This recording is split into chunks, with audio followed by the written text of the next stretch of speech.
welcome back to the long-awaited return of VH2 Presents. This is the second round of our Metallica draft. And to celebrate, Evan made a pizza that is as big as a wall and put some whole green olives on it, which he will be eating throughout the course of this podcast today. Evan, how's it going? I Googled Metallica pizza, and surprisingly, this is the only image that comes up. Which I thought there'd be tons. I thought I would have a variety of Metallica pizza images to search from. And this is the only one. And as you can tell, as Mike pointed out, it has whole green olives on it, obviously made by some sort of confused vegetarian. Anyway, I'm doing good. It's Saturday. It's summer. I got my basketball shorts on with a Hawaiian shirt. I'm ready to do round 2 of the Metallica draft. Mike, show me the leaderboard. Let's see what we got going on here. Okay. Let's see. Okay, so I'll walk through this here. So as our devoted listeners will remember, I won the coin toss, so I got the first overall pick. So my top 5 went with Master of Puppets, 1 Jump in the Fire, Welcome Home Sanitarium, and of course, rounding out the first day with Seek and Destroy. Evan started with Whiplash, Ride the Lightning, then went to Ride the Lightning, followed it up with Battery for the Four Horsemen, and wrapped up his first day of drafting with Damage Inc., also known as Damage Incorporated. So Evan, after this, how are you feeling about your picks? I'm feeling I was just thinking, I'm happy with my picks. I mean, obviously, we could talk about this all day. I was saying to my colleague Mike that, with Master of Puppets 1 and Seek and Destroy, he sort of secured, I think, probably 3 of the 10 most conventionally defined best Metallica songs. And I mean, if you have to pick one song that sort of defines Metallica, I think that song is unequivocally Master of Puppets. Many could disagree with me there, but that's my thought. Mike was able to get that. However, I'm very comfortable with my picks. I have as my first pick what is my favorite Metallica song based on the fact that it gets me the most cranked up emotionally, and that's Whiplash. Listen to the song Whiplash and try not to get a boner, okay? That's all I ask. Like, you're going to get cranked up. You go out on a run, you're doing some housework, put on Whiplash. It's going to enhance the experience. Round it out at number 5. If I could make one change, I think I might have reconsidered Four Horsemen at number 4. Maybe even have Damage Inc. at 4 and Four Horsemen 5. Doesn't matter, though, because I've got them all in my starting 5, and I'm ready to go into round 2. Okay, well, I will before I get to my first pick of the second round, let me just say one thing, and that is, yeah, we sell out every arena, every night we play. Okay, and he of course was talking about Echo Brain when he said that. Mike, referencing the 1998-99 Behind the Music from our parent company, VH1. We're very grateful for their support. Thank you. Doing the Metallica Behind the Music with Jason Newsted. And it's worth noting that Behind the Music was done, it says 20 plus years ago now. So, and honestly, like in terms of, as far as this podcast is concerned, everything that's occurred Metallica-wise over those past 20 plus years probably is not going to have anything to do with what we talk about on this podcast. So we might as well use that Behind the Music as sort of the stopping point. Yes, I think that is fair. And I want to just one thing that's important for me to say is that for the longest time, I actually thought that the song Fuel was on Load. It is actually on Reload. Yes. So that was it. That was an oversight on my end. So I'm just gonna make that correction for the record in case anybody was worried about it. So okay. Yep. So with my first pick of the second day, so this is we're gonna do Each of us are going to pick 5 more songs. So the first day, these were the starters. These were the starting 5s. And now we're getting into the backups in the second team. So still very good, still very important. My first pick, I am going to dip into Ride the Lightning, and I am going to find myself a little bit cold because I'm trapped under ice. That Oh, is my that is my pick here. And for this song, the key is just that main riff for it is what really gets me going. I think in terms of Metallica songs that just have a riff and an energy to them that get me very pumped up. For me, Trapped Under Ice is second only to Whiplash. so yeah, very interesting. So Trapped Under Ice was definitely on my list. Is a good choice. Lot of interesting pieces about it. So I think I know the riff you're talking about. Although the riff I'm thinking of, so I fell in love with this riff, and I think it's the bridge riff, where the song Yeah. kind of like breaks into this. Yeah, yeah, That's an amazing riff. yeah. And Trapped Under Ice is really cool. It's like the first song on the B side of Ride the Lightning. And it's one of those like beautiful metal songs that's like actually about what it says it's about, right? Yes. Which is like a remnant of the thrash metal culture. This isn't a metaphor. Like Trapped Under Ice doesn't mean like, you're trapped in society that stifles you. It means you're under ice and freezing, and that's what Yeah. it's about. Yeah, it is. It is a first person account of somebody who is under ice and they are in the process of dying. That is You what know, that's what it is. So yeah, I think that's that's a good point. That is very metal. For for the riffs, and the song just has riffs and riffs for days. First of all, the intro is great. You have the bridge riff that you're talking about. What I'm referring to is the riff after the intro that I don't have the vocal dexterity to hum it along, but it's the one that James is playing during the verses. yes, yes, yes. Anyway, listen, give the song a listen. It's a good tune. It also has multiple guitar solos as well, so it really has everything. Back in high school when I was a bit of a music columnist, I did declare this is one of the 7 coolest songs of all time. That's right. I will note that.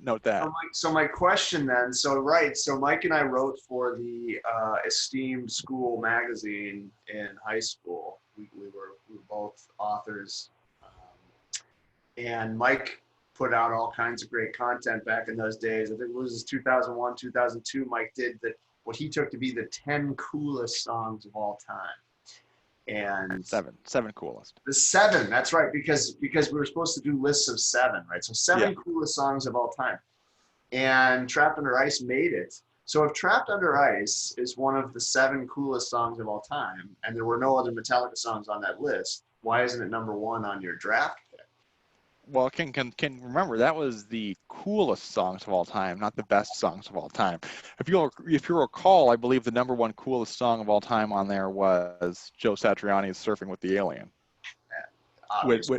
which remained a good song. I believe I also had "November Rain" on there as well.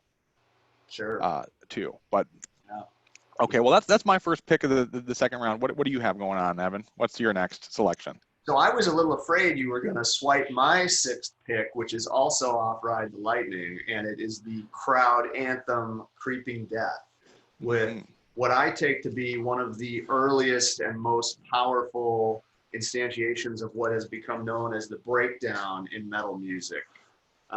"Creeping Death," and I think it's Metallica's first song with the breakdown like that, but like Slayer did them. And obviously a lot of metal bands today, but this is the point in the song where like the lights go off, they bust into it, and everybody just loses their shit. Creeping Death, also one of the most, what I think is one of Kirk Hammett's best guitar solos and one of the most challenging to play. And let me just put the screen up here.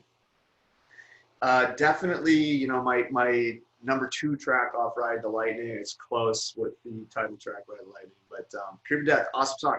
Very difficult, right? This is like Metallica at their sort of like technical peak, you know, songs like Creeping Death and Master of Puppets.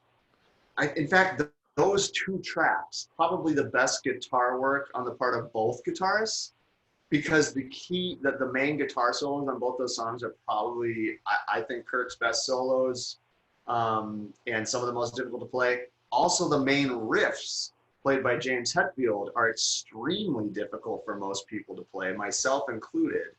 And, you know, sort of like musically, they're fairly simple, but rhythmically, it's very difficult to get the kind of like downward pumping motion at that speed that Hetfield was able to get. So that the opening riffs to both Master of Puppets and Creepy Death sort of like capture that for me. What makes those 2 guys special as guitarists. And, you know, we've talked a lot about how Kirk Hammett has kind of lost a lot of that specialness. And I mean, they're both old and whatever, but yeah, man, excellent intro riff, great breakdown, great guitar solo, cool lyrics. I love the sort of biblical doom and gloom. Creeping Death, easy pick for number 6. Well, I have a kind of a more high level, broad question here for you, and that is there any point when you believe that Kirk Hammett was a better guitar player than James Hetfield? Well, Kirk Hammett was able to shred, you know, in those early days. You know, when they signed Kirk Hammett, not signed, when they invited him to take Dave Mustaine's place in the band, they were trying to find the fastest, best guitarist in the scene. And I think if I recall, you know, like Dave Mustaine was that guy. Like he was just the best guitar player in the thrash metal scene, but he was just so fucked up as a person that they couldn't hang with him. And Kirk was like known as he was a little older than most of the kids in the thrash metal scene, older as in like he was like 18 while they were 16, and played in Exodus and like was pioneering in terms of like the kinds of licks and shredding that he would do. Kind of gave Gary Holt, the other Exodus guy who now plays with Slayer, a lot of lessons. You kind of hear that style, but he was a known entity in that scene. So he was capable of doing things that James Hetfield just simply wasn't capable of doing. Hetfield, however, sort of developed this. I mean, in terms of just downward picking speed, it's tough to find somebody who can riff like that. Even for the most skilled guitar players, a very particular kind of motion where it's just all downward, no up and down, no alternate. And that produces a particular sound. So I think overall, you know, right, they had Kirk playing leads because he's a better guitar player. But, you know, Hetfield as a rhythm player, very important because of that ability to play those downward strokes like that. Right on. That is a good answer. I appreciate your technical expertise too, as talking about Metallica. It's very clear this is squarely in your wheelhouse. I'm not going to be able to answer a question straightforwardly in less than 5 minutes, I think, when it comes to like early Metallica, because there's too much fire. Yeah, well, I can't wait to hear your opinion on when we get to 2x4. Okay, I'm going to go to my next pick here. I'm feeling very, very corny today. I'm feeling very corny, so I'm going to have a groan-worthy intro to all of my well, not all of my picks, but some of them. Okay, so and for my last pick, I found myself trapped under ice. For this one, I'm going to go out to the heavens, to Orion. Oh, asshole. Which of course, Orion, which of course is an instrumental track. So this is the first instrumental track here that we are selecting. Yeah, I just don't have much to say about this other than I really like it. Okay, fair enough. Well, no, I mean there's a lot going on. So no, I have more to say. There's I think it is similar to a lot of other the songs on Master of Puppets, and that it's long and it has several movements to it.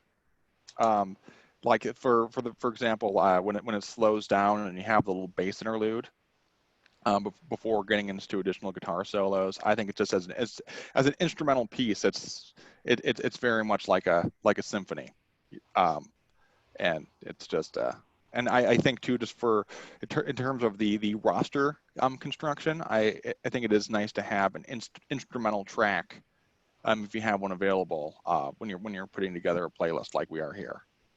Absolutely. Yeah. Well, I'm a big fan of your pick. You swiped my number 7, so keeping things interesting.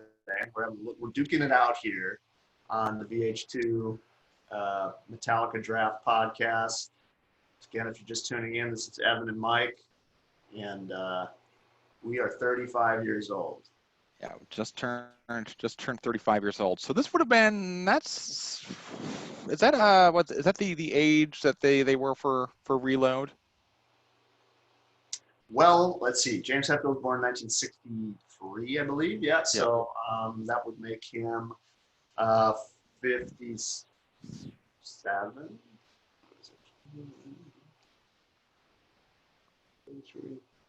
No.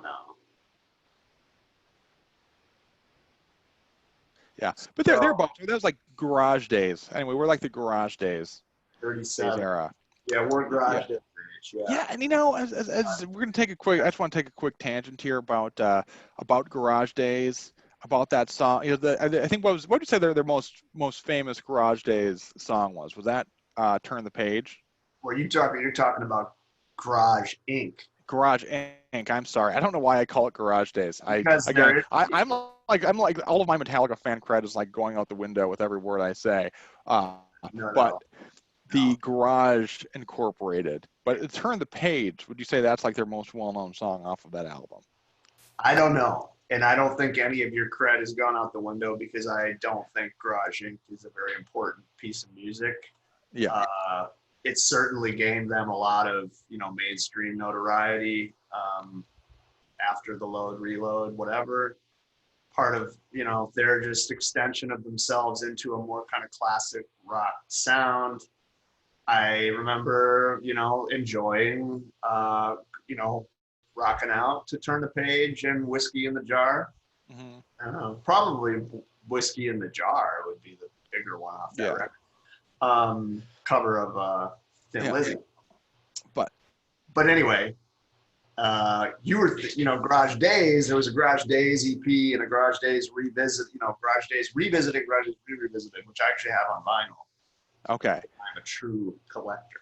So I think that's what it is. It's going in your room in high school, and all of the sheer amount of Metallica memorabilia and albums and whatnot that you had, it all came together. The point that I was getting at, though, is as I was thinking about the songs to pick, thinking about Turn the Page, is I just wanted to make a general comment about there's a theme that you will find in a lot of rock music where the song is about how difficult touring is. And that's just something that I've just never sympathized with. Of like, people being like, oh man, being on the road is rough. It's tough being a rock star. It's like, I'm sure it is, but I don't care. Yeah, no, it's an interesting point. So little celebrity factoid here.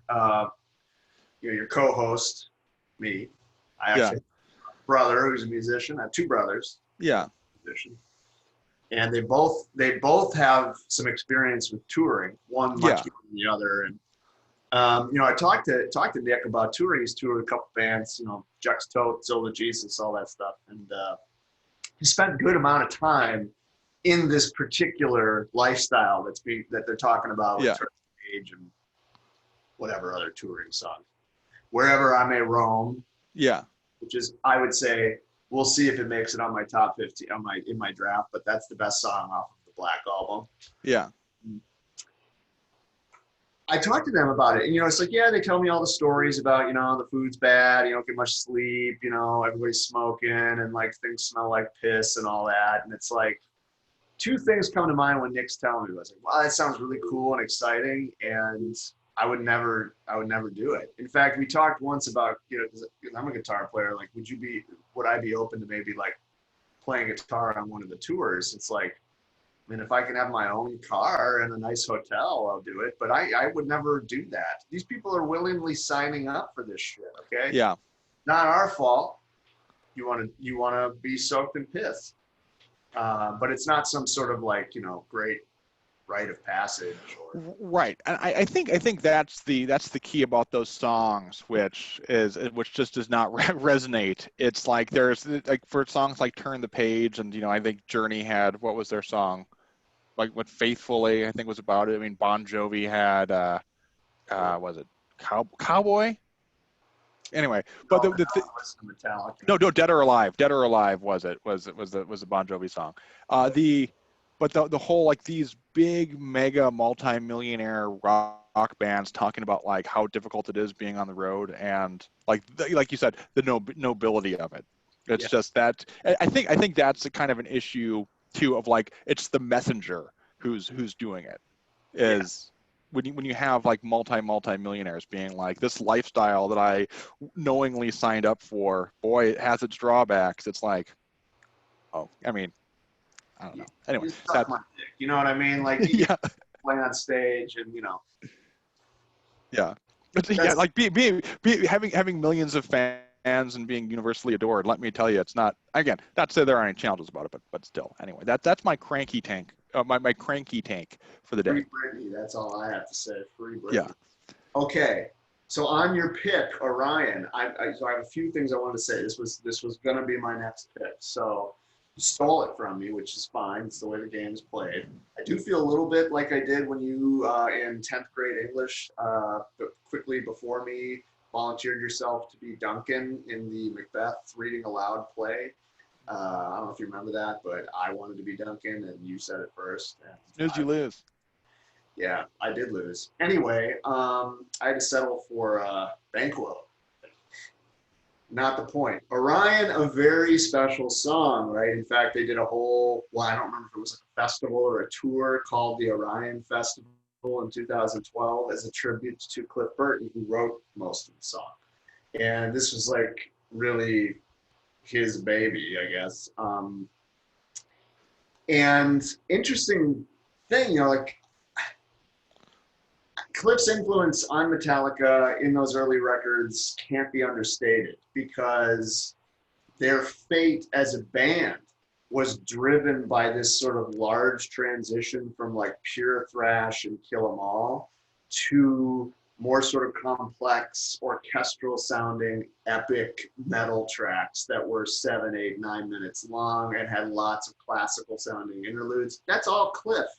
He I don't know the details, but like he must have at some point convinced them. So Cliff Burton, big, huge music lover, was listening not only to like the punk and thrash and all that, but like a lot of Bach. He was a big Bach fan, classically trained pianist from the age of 6. He wrote this song, and he also wrote the intro to the song Damage Inc., this sort of like swelling orchestral ominous thing, which is one of the things I love about that song. But this is Cliff Burton. Like that's what you're listening to when you hear Orion.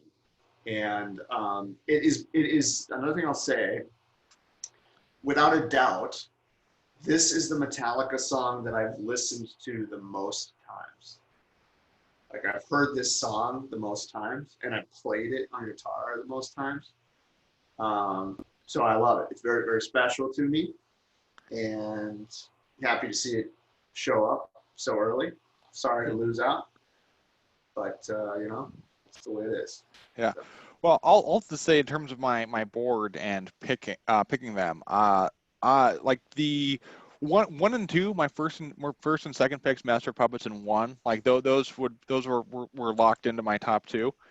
But the next 5 tracks, they really could have gone in any order. So if we do this draft again, I mean, the Jump in the Fire, Welcome Home, Seek and Destroy, like they could all be in different orders. And Orion is one as well. And hey, maybe if you catch me on the right day, Orion would have been the second pick. I'm kind of feeling like Orion should have been in my top 5, but oh well, you snooze, you lose. Okay, I mean it's a different song, right? Like it doesn't have it's an outlier in this current list of whatever we have, 13 tracks so far. it is not something you can just kind of like while out and thrash to, and it's unconventional in that it's instrumental and has a lot of disparate phases to it. So I guess it's time for my It is. 7. Sure is. And I've got a couple different songs that I'm considering for different reasons. It's getting tough. Like, it's tough to make the distinction between like 7 and 8, you know. But I think I'm gonna, for the sake of novelty, advance us forward as much as I love Cliff into the Jason Newsted era, and pick a track off what is Metallica's heaviest record of all time, And Justice for All. And my number 7 is my favorite song off that record, which is the title track, And Justice for All. Ah, all right. And I sort of, to the point I was making about Metallica going in the direction of having these sort of long epic sagas that are like absolutely unplayable on the radio. And Justice for All is, I don't remember the exact length, but I'm pretty sure it's over 9 minutes long. And Mike, I can see that you're looking it up right now. Thank you. And Justice for All, several excellent guitar solos. It is compared to these other tracks, like Injustice for All as a record, they just scooped all the mids out and made it sound like as dry and tight as possible. And the riffs on this are just like devastating, like because of that dryness and that tightness. There's like no echo or bleed. It's just in your face. The song also has a really cool kind of classical sounding intro. Again, I credit that kind of thing to Cliff Burton's influence. I feel like this is a song he would have gotten behind, or maybe he even participated in the writing. I don't remember. Is Cliff Burton on the writing credits for Injustice for All, or any tracks on Injustice for All? I doubt Okay, well, I'll start by saying it was 9 minutes and 47 seconds. I'm sorry, 9 minutes and 46 seconds. So this is a 10-minute song, Yeah. you know, and it's like every second of it is exciting. Like, it just takes you on a ride. It's a journey. The lyrics are cool. It's very dynamic, and that's my number 7 pick. Yeah, I'm taking a look at it right now, and this is Wikipedia. So that I'm looking at. So, but and Justice for All, the writing credits are Lars, Kirk, and James. Cliff did get a writing credit for To Live Is to Die. But that is it. Anyway, I still think that like he had a big part to play in this whole like transition away from like a nice, 3-minute like Motor Breath type of song to a longer epic like Fade to Black or Damage Inc. or Injustice for All, which is the Metallica I grew to know and love. They also did a lot of cool things with harmonies on a lot of their records, but Master of Puppets and Injustice for All, you hear the transition to more complex guitar harmonies, like lead harmonies, and there's a lot of that going on in Injustice for All. Cool track. Take 10 minutes. Listen to it. Yeah. If you can find the 3-minute and 30-second radio edit of it too, that's also a good one as well. Is that something that exists? I don't think it does. You can't get the message of the song in 3 minutes and 30, 10 minutes. Yeah. Well, I'm thinking, did you ever see the movie Bohemian Rhapsody? I did. I saw it in okay. Do you remember the scene with Mike Myers as the studio executive who's like, "Oh, Bohemian Rhapsody, no one's gonna bang their heads in the car to this song." And then, little did they know that Wayne and Garth would be banging their heads to Bohemian Rhapsody in 1991's Wayne's World, which is a great movie. I feel like when I do this sort of shit where I know I'm like being recorded, even though nobody's ever gonna watch this, I automatically lapse into what is it called now? On Cinema at the Cinema. Yeah. Which 5 bags of popcorn. Anyway, let's not even go there. Yeah, no. But there was point is that scene in Bohemian Rhapsody is talking about how it's 7. Bohemian Rhapsody, it's too long. We need to. I'm in love with my car needs to be your top single. Anyway, I'm just imagining that scene reimagined with Mike Myers playing the same role but talking about trying to get the And Justice for All track down to 3 minutes and 30 seconds. High comedy. Okay, so for the next track here, I'm going to do a setup for this one here. Back my freshman year in college. This would have been 2003, 2004. That would have been the academic year. This is when, like, if you wanted a song, if you wanted to listen to a song, you had a couple of options. One is you could buy the full record. You could download it from LimeWire, something like that, or you could maybe wait for the song to be on the radio and then hit record, whatever. So at the time, because this is before iTunes had it, so you buy your songs for 99 cents. Yeah. And there was what I wanted to do is I didn't want to buy a full album and spend the $14.99 on that. I just wanted to I just wanted to buy one. That's the song I wanted to listen to.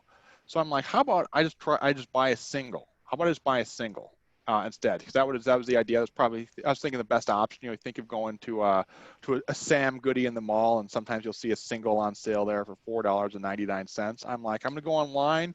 I'm going to try to buy the one single. And I ended up buying a single. It cost me like $9. I should have just bought In Justice for All, but I was dumb. I should have bought it, but there were two tracks on that. One of them was one. The next track is my next pick, which is Eye of the Beholder, also off of And Justice for All, which is my next selection here. That's my setup to a very, very little discussion of the actual song here. This part, just to highlight the part of the song, and just overall start to finish, it's a good track. The segment of the song with the riff that leads into the squealing guitar intro, though, is my favorite. That diddle it diddle it diddle it diddle it diddle it diddle it diddle it diddle it wow wow wow wow wow. That part, A+.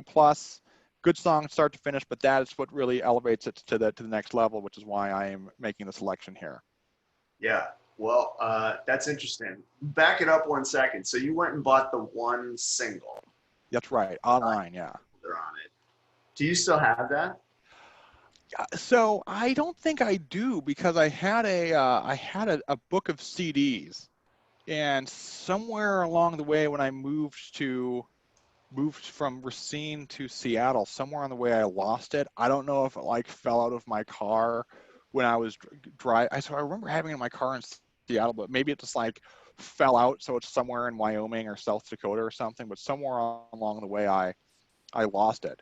The good news is that there's the albums that I lost are, there were 20 or 30 in there, but they're readily available. I remember what they were. Stuff that I've ready access to, like Surfing with the Alien, the original debut album from Boston, that type of stuff. But that single would have been in that CD book, so I don't have it. Okay. Do you remember what the cover looked like? Because it's funny, there was the one single, and I remember you could get it in a little this. I'm assuming you bought the CD. Yeah, it was in a sleeve. It wasn't a sleeve. Yeah. It wasn't. Yeah. And it's like a black CD in a sleeve. That's right. Yes. Yeah, that's what it was. There was also an Eye of the Beholder single. So what's funny about that one single is that that was actually released after the Black album, if I recall. It wasn't. That's a 90s thing. Anyway, cool. Eye of the Beholder is a good song. It's got that kind of dry and tight thing I was talking about. It's nice and bouncy and chunky. So let me do where are we now? Number 8. I got to pick an 8th track. And tough choices. I'm going to go with the first B-side track off of Master of Puppets, which is Disposable Heroes. Another one of my most played tracks. And there's an E in that, isn't it? I can't really type.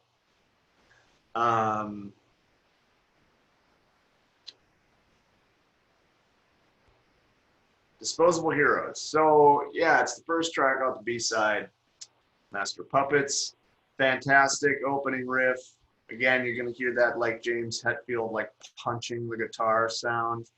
Um, and yeah, similar to like the Trapped Under Ice in that like I was really captivated by the rhythm playing. I think we were talking about. There's just some very exciting like novel riffs. And I remember the first time like I like learned how to play Disposable Heroes, the rhythm tracks on the guitar, and just being very excited with myself. Um, and yeah, this is a good song. I'm trying to remember like what else I had. It's just one of my top Metallica tracks. Uh, I'm told they still play it live Mhm. from time to time, even though it's definitely not like a single. Um, but one of my favorite tracks. I believe Kirk Hammett had a big hand in the writing of this as well. Mhm. Um, which he actually did write some of those riffs too.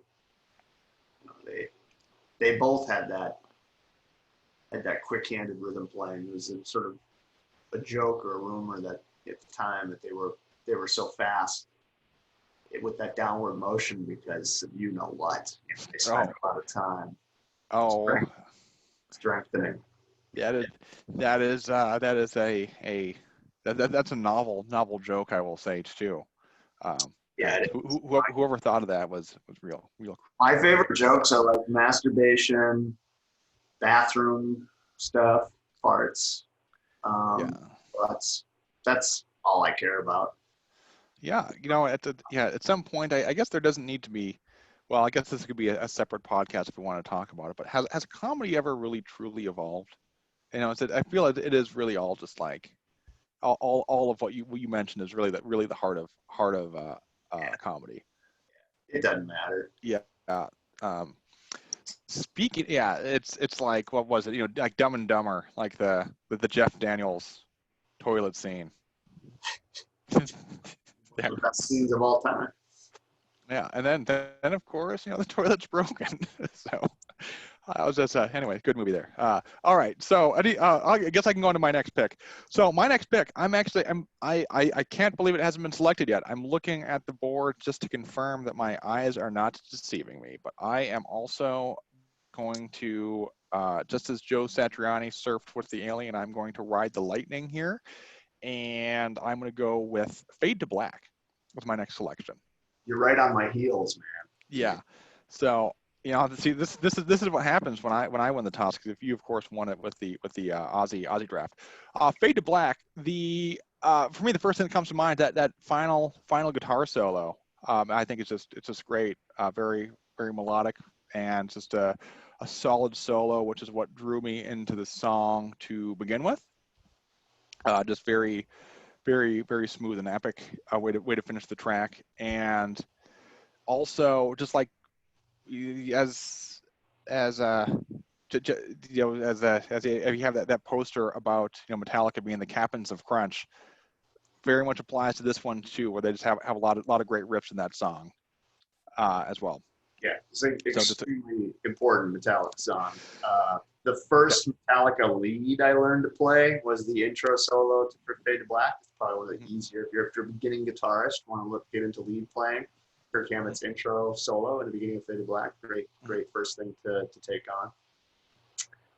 And lots of really good acoustic work, which was that was the new thing, right? Like they had this sort of like classical sounding stuff in these tracks on Ride the Lightning, which was a big departure from Kill 'Em All for the most part. So yeah, a solid song. And the main guitar solo in this is some of Kurt's best work too. And that could be probably number three guitar solo. Second Yeah. solo. So would that have been your next selection if I didn't take it? Yeah, it indeed was my next selection. Oh, You've done that to me geez. a few times now. So this friendship is over. That's done. Okay. Nice knowing you. Until next time. That's all right. See you in another life. So, you can take Fade to Black. I'm going to go ahead and go a little bit more mainstream here for my number 9, which is just a personal favorite song, one of my favorite ones to hear live. And awesome intro. It's just sort of defines the mid-late 80s Metallica sound. Got that guitar harmony going on. We're talking, of course, about Blackened. And there are also just some lyrics in this song that I really like. And there's this kind of like angry, desperate, sinister sounding, uh, you know, bent to all of the the lyrics on Injustice for All. And this is an angry song with some amazing riffs. And it's the intro track on Injustice for All. So Blackened at number 9 for me. Mm-hmm. It before we get to the final pick here, has any thought?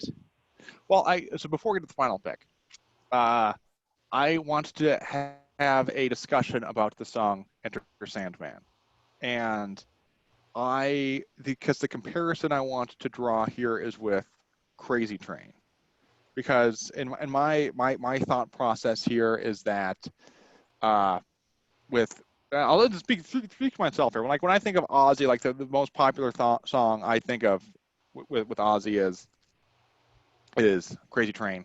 With Metallica, it is Enter Sandman. And I will just say for myself, like Crazy Train was like the first, like that's the song that got me into Ozzy, which we discussed extensively in that draft.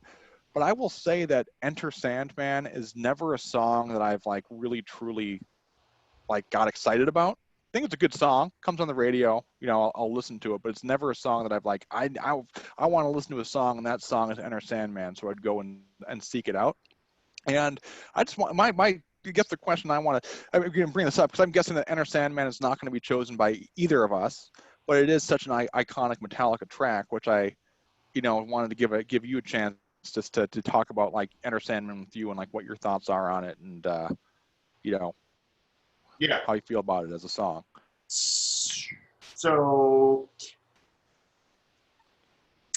I guess I would disagree. I would definitely not compare I do not think Enter Sandman is to Metallica what Crazy Train is to Ozzy Osbourne.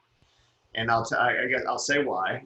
So Crazy Train for Ozzy Osbourne, it is like Enter Sandman has been turned into something that is so central culturally to rock music in general, and has become a sports anthem, a sports arena anthem. And that is very much what Enter Sandman has become. The difference is Crazy Train is a good song. Like that's Ozzy in his prime, writing good Ozzy music. Enter Sandman is a product of a particular kind of project that Metallica decided to work on. And it is so far from anything that's in this spreadsheet right now, musically, that I just couldn't, I don't even think about it, which is like, we talked about this when we first had this idea. Like, you can talk about Metallica as a band and like the entire, trajectory of what they've done, but they have branched out so far, and this is what makes Metallica so like more like a band like the Beatles, is that they have these 4 records that we're talking about. We're really only talking about 4 records, and and even within the 4, there's 3 that really capture, the essence of early Metallica. And then they do stuff like Black Album and Load and Garage Inc., and that's a totally different band. Like they completely decide, not only are we going to redefine ourselves, but we are going to refuse to play anything that sounds like thrash or metal. They just stopped doing that, right? There are no thrash songs written by Metallica or really any metal music. Like there's no metal on the Black Album. You're not going to find it. Whereas Injustice for All, written just 2-3 years before, is a metal record. So I don't see it that way. But what Enter Sandman is sort of like, it is the signal flare that Metallica had decided they wanted to be the Beatles and not Slayer or Megadeth, which is fine. It's cool. I don't, like you said, like I can listen to Black Album, it rocks. I mean, if I'm in the mood, I'll bounce around. I mean, to be perfectly honest, Enter Sandman was the first Metallica song I ever heard. I think that's probably true for a lot of people who started listening to Metallica in the 90s. Because it got played on the radio, it still does. It gets played on the radio millions of times a day. Yeah, right. But it's just not anything like any of these other songs. Yeah, and I have my Spotify pulled up here. It is their most played track Yeah. on Spotify with 530 million plays, and three of their top five most played tracks on Spotify are from the Black Album, with Nothing Else Matters and The Unforgiven being on there as well. So I'll say with the Black Album is unfortunately I have never seen Metallica play live, and I know they're still touring, and if get a chance to see them again, it would be a different experience versus when they were playing in front of 1 million people in Moscow.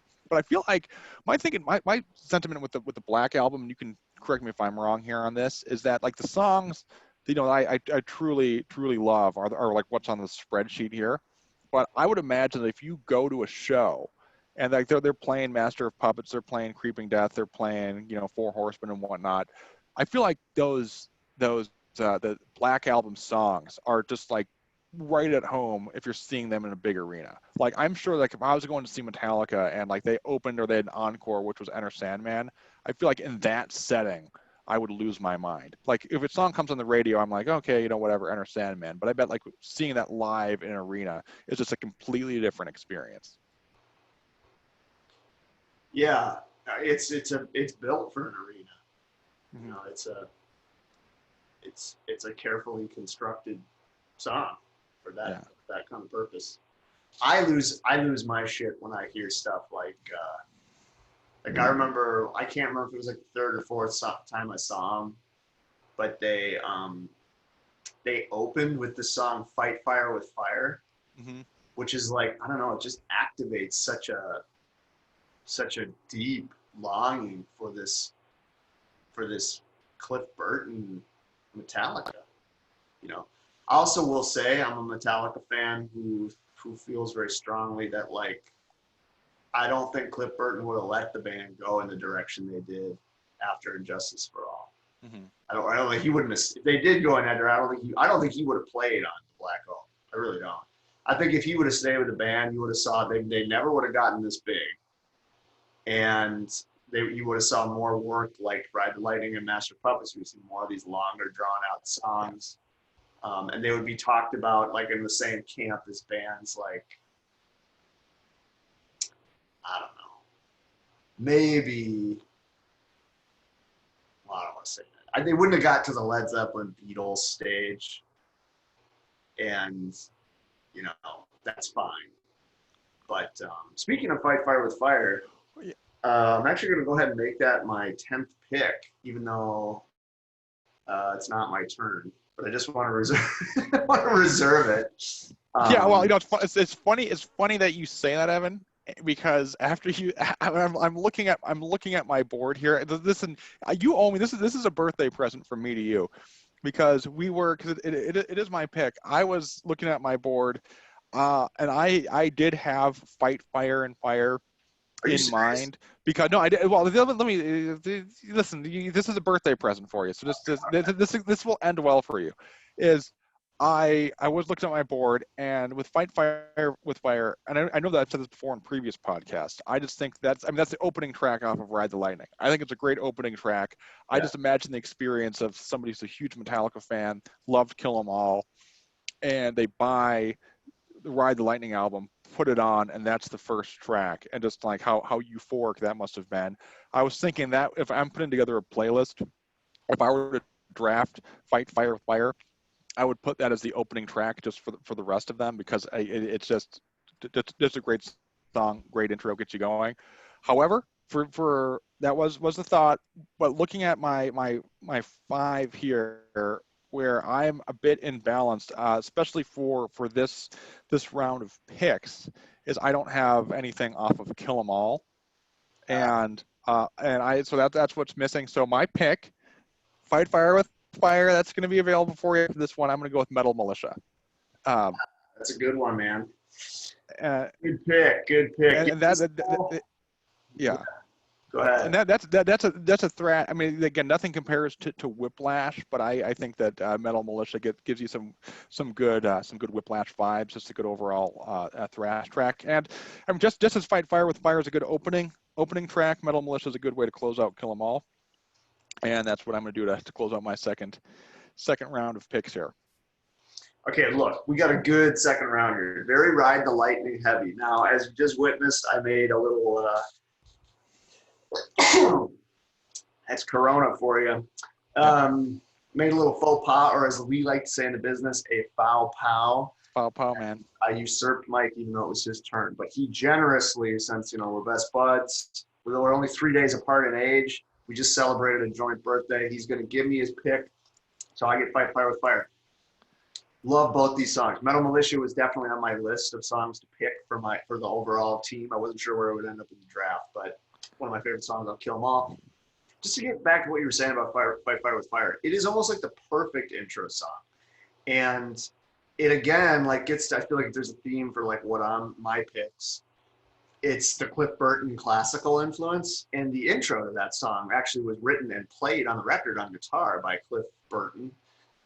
Piece of Metallica trivia, but he wrote that, and they listened to it, and the guys all liked it, and they decided, you know, this is definitely the first track on the record. And it has that classical intro, which then juxtaposed with it's like the most brutal thrashy song on the record. You know, it's a nice little like shock to the system. And when I saw them play this live, it was probably like 1999 or something, or 2000. I was so surprised and so happy. And they were like, you know, all the big arena pyrotechnics to go along with the Fight Fire with Fire title. But yeah.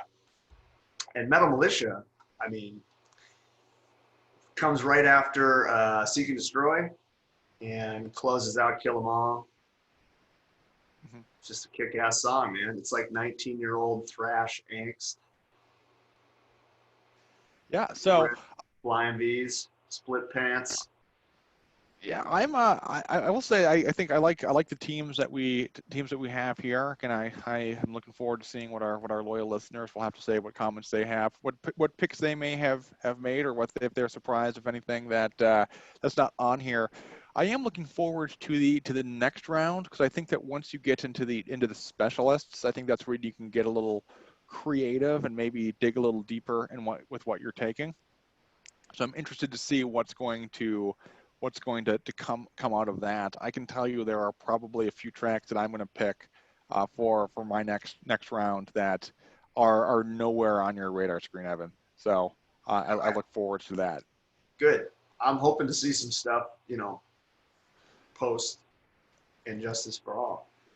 Yeah, I think it's safe to say, though, even if we were going to reach deep, I think that we would have to exhaust everything off of Kill 'Em All, Ride the Lightning, and Justice for All, Master of Puppets, Black Album, Load, Reload, Garage Incorporated, Death Magnetic, and before we started getting into Saint Anger. Well, and it's like the Desert Island test. So if you only take 15 Metallica songs to the Desert Island, I'm sorry, like, I'm going to exhaust the first 4 before I get to anything on the Black Album. Yeah. Like, that's how I feel. Like, and certainly I'm going to exhaust the first 4 before I get to anything past the Black Album. It's not that I don't like those songs. I like King Nothing, you know, it's cool, but like, it's not the same band, Mm-hmm. you know.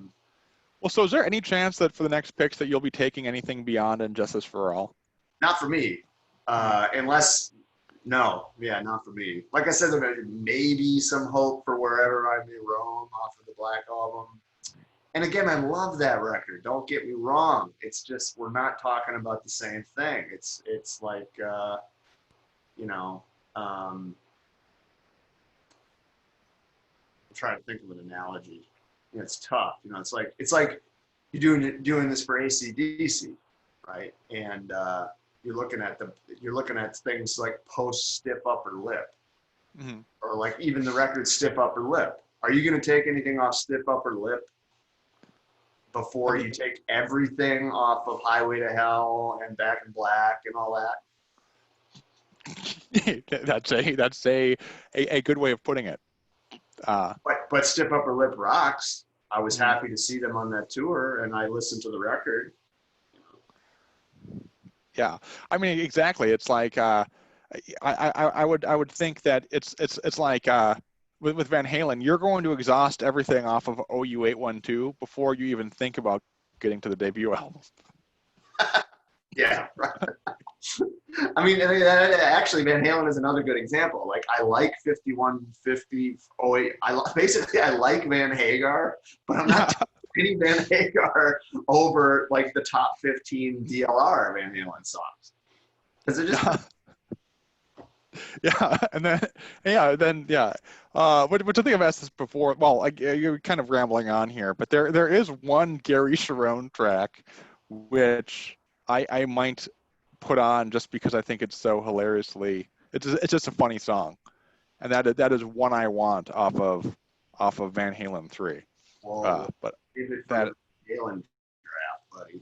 You yeah. got But that's one. I just imagine going to a Gary Sharon Van Halen concert when they're like, okay, we're gonna play everything off of Van Halen 3, and then like maybe they'll throw in like Right Now and Eruption or something. But that would be be murdered on the stage. There's yeah. no way. I mean, so by the way, I think doing these little drafts we started things off with Ozzy. We're 2/3 of the way through our Metallica draft. We've been talking about production and thinking about content for the next few podcasts. Van Halen is one of the bands we've considered. AC/DC, obviously the band Chevelle, Yeah. 733, Oh, and Evanescence. all that stuff. So we're gonna do it. Yeah. Well, if we do well, there are many options, but I think let's just wrap it up here. It was a good show, good draft, and look forward to the final round of the Metallica picks. Thank you for everybody for listening. And I promise I'm going to do a smaller coffee enema before the next one. This one, I think I overdid it a little. Okay. Bye, everybody.